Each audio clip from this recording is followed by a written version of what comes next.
최근에 다른 곳으로 이사를 계획하던 사람들 중에는 집주인들로부터 역월세를 준다는 제안을 받는 경우가 있습니다. 전세값이 지역마다 차이가 있겠지만 전세 가격이 적게는 수천만 원에서 많게는 수억 원씩 하락하다 보니 집주인들이 보증금을 당장 내줄 돈이 없다면서 오히려 월세를 주겠다는 것입니다. 개업 공인중개사들에게 물어봤더니요, 최근에 이런 사례들이 꽤나 있다고 하는데요.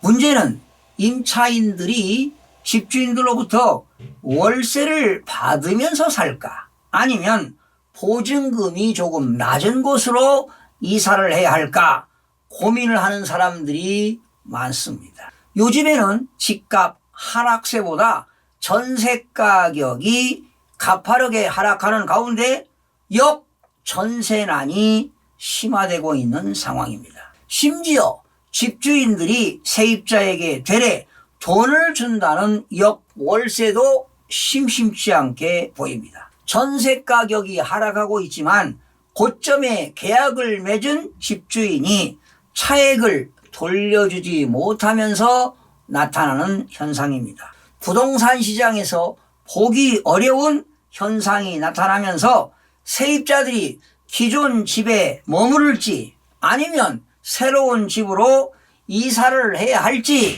셈법이 복잡해지고 있습니다. 국토교통부 실거래가 공개 시스템에 따르면 송파구 가락동에 있는 헬리오시티입니다.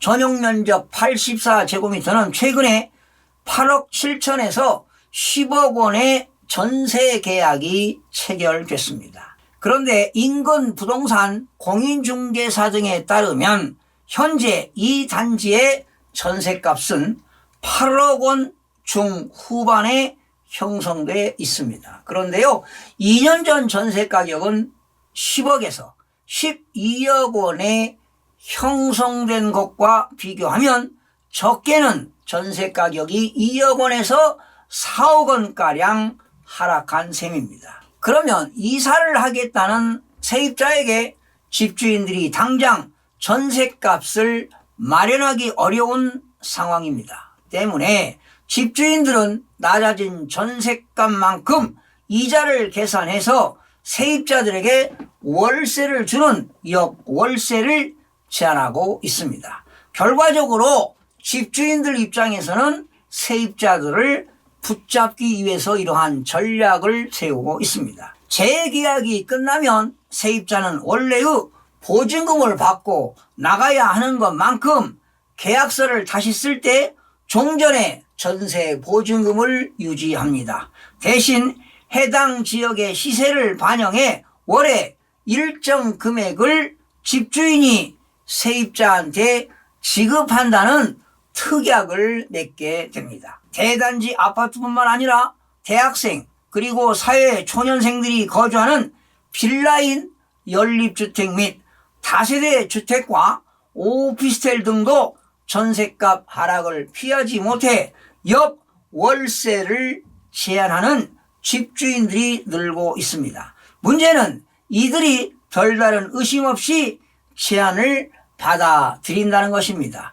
잘못 제한을 받아들였다가 세입자들이 집주인으로부터 전세 보증금을 못 받는 경우도 많이 발생하고 있습니다. 일부 집주인들은 당장 보증금을 빼주기 어려우니 역으로 월세를 준다는 경우가 있는데, 이제 막 사회생활을 시작하는 초년생들이 당장 월세라고 하는 현금이 들어온다는 생각에 별 의심 없이 집주인 제한을 수락하는 경우도 있는데요. 사실 세입자 입장에서는 제때 보증금을 못 받는 경우가 발생할 수 있기 때문에 보험료 비용이 발생한다 하더라도 전세금 반환 보증 보험에 가입한 것이 훨씬 더 안전합니다. 보험 가입은 전세 계약이 만료되기 1년 전까지 전세금 반환 보증 보험에 가입할 수가 있습니다.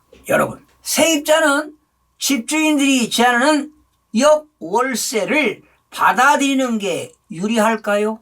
꼭 그렇지만은 않습니다. 요즘 같은 경제 상황에서는 역월세 제한을 받아들이지 않는 것이 저 개인적으로 볼 때는 좋다고 봅니다. 그 이유는 무주택자 입장에서는 내 집 마련을 해야 하지 않겠습니까? 그렇다면 큰돈을 집에 묶어두는 것은 바람직하지 않다고 봅니다. 저렴하게 주택을 구입할 기회를 놓칠 수 있기 때문입니다. 금리 인상에 전세 대출 부담이 커지자 세입자들이 월세를 찾으면서 전세 수요가 대거 이탈했습니다. 이 여파로 전세 매물이 쌓이자 몸값이 높았던 경우는 보증금을 낮춰서 기존 세입자들을 잡아야 하는 상황이 도래한 것입니다. 그러다 보니 지금 전국적으로 전세 가격이 계속 떨어지고 있습니다. 여러분, 결론적으로 말씀드리면 보증금이 적은 월세 혹은 전세 가격이 더 낮은 전셋집으로 옮기고요. 그리고 여유자금을 가지고 급매나 급급매 성격의 매물에 눈을 돌려서 싼 가격에 내 집을 마련하는데 초점을 맞추는 것이 재테크 차원에서 훨씬 더 유리하다고 봅니다. 마음이 드셨다면 구독, 좋아요 꼭 부탁드리겠습니다. 고맙습니다.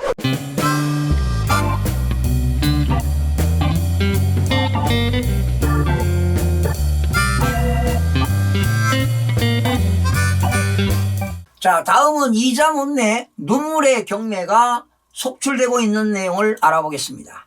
지난 1월입니다. 지난 1월에 임의경매 신청 건수가 한 달 만에 무려 13%가 증가했습니다.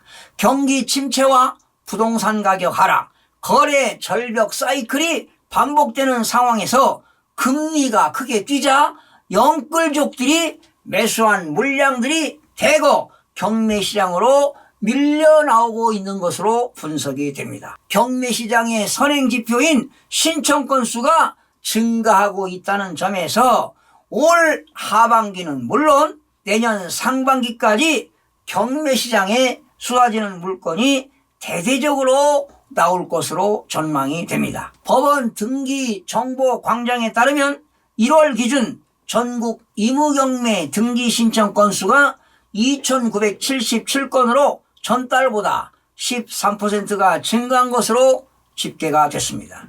1년 전 1,754건에 비교하면 무려 69%가 증가했습니다.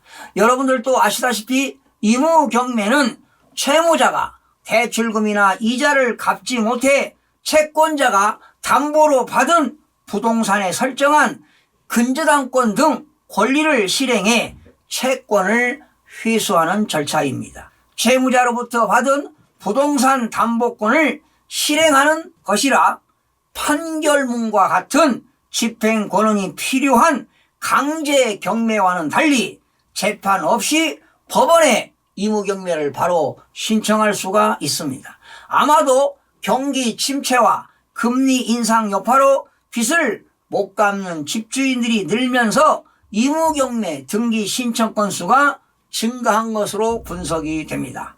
여러분, 통상 원리금을 3개월 이상 갚지 못하면 임의경매를 진행하게 되는데요. 고금리 기조가 이어지면 못 버티는 채권자가 많아질 것이란 예상입니다. 실제 지난 1월 기준 5대 은행입니다. KB국민과 신한, 하나, 우리은행, NH농협 등의 주택담보대출의 변동금리는 5.09에서 8.11% 수준입니다. 경매 진행 건수도 계속 늘어나고 있습니다. 지난 1월 경매 진행 건수는 전달보다 늘어난 9,732건으로 전년 대비 15.7%나 증가했습니다. 지역별로 경기도가 1,267건으로 가장 많았고 경남이 1,247건, 서울이 1,015건, 경북 944건 등이 뒤를 이었습니다. 임의경매 진행 건수는 앞으로 더욱 빠르게 증가할 것으로 보입니다. 이렇게 경기 침체와 거래 절벽 영향으로 임의경매 건수가 급증할 것으로 보이는데요.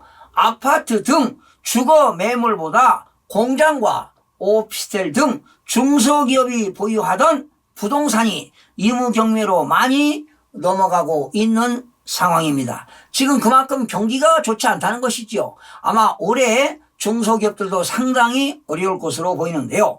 특히 노원구 등 실수요자가 많은 곳의 주택의 경매 진행 건수보다 강남에 있는 아파트 경매 진행 건수가 많은 이유는 중소기업 대표가 집을 담보로 사업을 진행하다가 바로 채무를 상환하지 못해 경매가 나오는 경우가 많습니다. 참으로 안타까운 현실입니다. 여러분, 앞으로 고금리 이자 부담을 감당하지 못해서 경매물건 의무경매가 되었던 강제경매가 되었던 IMF 이후에 가장 많이 쏟아져 나올 것으로 예상이 됩니다. 시청해주신 여러분 고맙습니다. 유익한 정보로 다음 시간에 찾아뵙겠습니다.